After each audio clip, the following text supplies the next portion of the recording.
Hello and welcome back to our next lesson in our series on the elements of art. Okay, let's go ahead and dive into lesson 5, which is texture.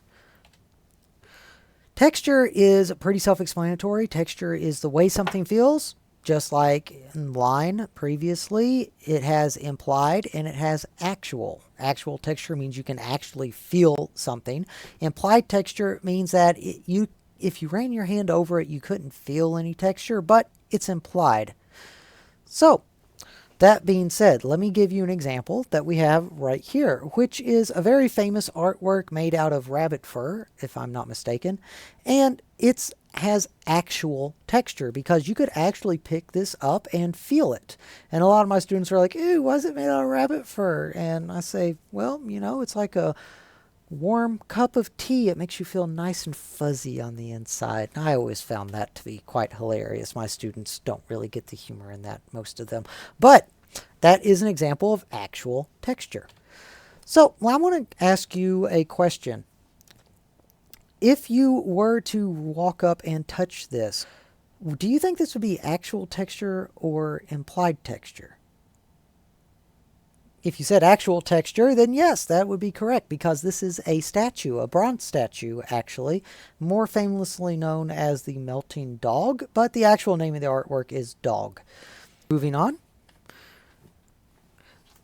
Now I want you to take a look at this picture right here. This is not actually a photograph. This is a pencil drawing. So my question for you is, if you were to go up and touch this, would this be implied texture or would this be actual texture? If you said implied texture, you are correct, because if you were to go up and touch this artwork, it would just be like a flat piece of paper. That's all it would be because, well, that's all it is. However, you have implied texture because you can actually imagine what his hair would feel like if you were to touch it. You can imagine what the wrinkles on his forehead would feel like. You can imagine all of this stuff because of how the lines and shapes are placed on the paper and the values. Now, just because that this artwork is in really great detail doesn't mean you have to have a lot of detail in order to make implied textures. In fact, there's lots of artists, this artist in particular, which frankly, I don't quite understand it as much as others do, but then again, he's famous and I'm not, so who am I to judge? Art is always subjective. However, the artist here used lots of minimalistic details to create textures and implied methods. For instance, the woman's hair. If you were to look at the woman's hair, what kind of texture do you think that she would have? It definitely wouldn't be flat hair. It would be more like curly hair or very crinkly hair. So just using the very small lines and small details that he did, he creates the illusion of implied texture. And it's not very detailed, or not detailed like the previous image. So using very minimalistic features, you can still add in textures. And then you have some artworks like Claude Monet's Woman with a Parasol, which has both implied texture and actual texture. And the reason for that is it's more of the art style itself rather than the artwork. The style of art that Monet was famous for is called Impressionism. And with Impressionism, you try to put down paint on the canvas as quickly as you possibly can. So they are literally taking their paint straight out of the tube and going and just putting it on the canvas as quick as they can.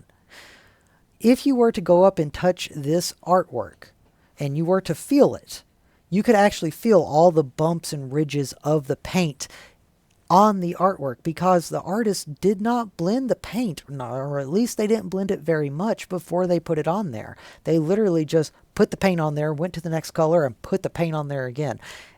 And that was the style of art that they did with Impressionism. So this artwork, you could say, has both implied texture and actual texture. So let me get to your assignment. Your assignment for today, and this is a fun one, it's very easy.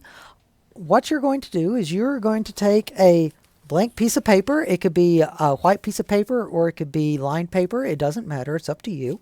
And you're going to take either a dark crayon or a pencil, and you're going to go around to different surfaces of your house or in the school or something like that, and you're going to make texture rubbing. So you're going to lay your paper against the wall or whatever you're going to do, and you are going to shade in and make textures. I want you to try and fill up one page of textures, just all different kinds of textures. And then you're going to take a second page and you are going to try to replicate one of the textures over the new page. So that means that whatever you see here, you are going to try to draw and replicate over here.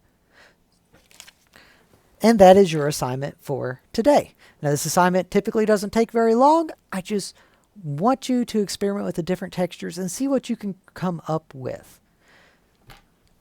Thank you all very much for watching. If you enjoyed this video, give us a thumbs up. If you have any questions or comments, please ask down below in the comment section. If you like this video, you would like to continue with our class and watch our other lessons, go ahead and hit subscribe. We're going to be uploading, or at least I'm going to try to upload all of my lessons throughout the year, all within the next couple weeks. So if you want to stay tuned, you want to learn more about art, go ahead and hit subscribe. Thank you all very much for watching. I hope you have a great day.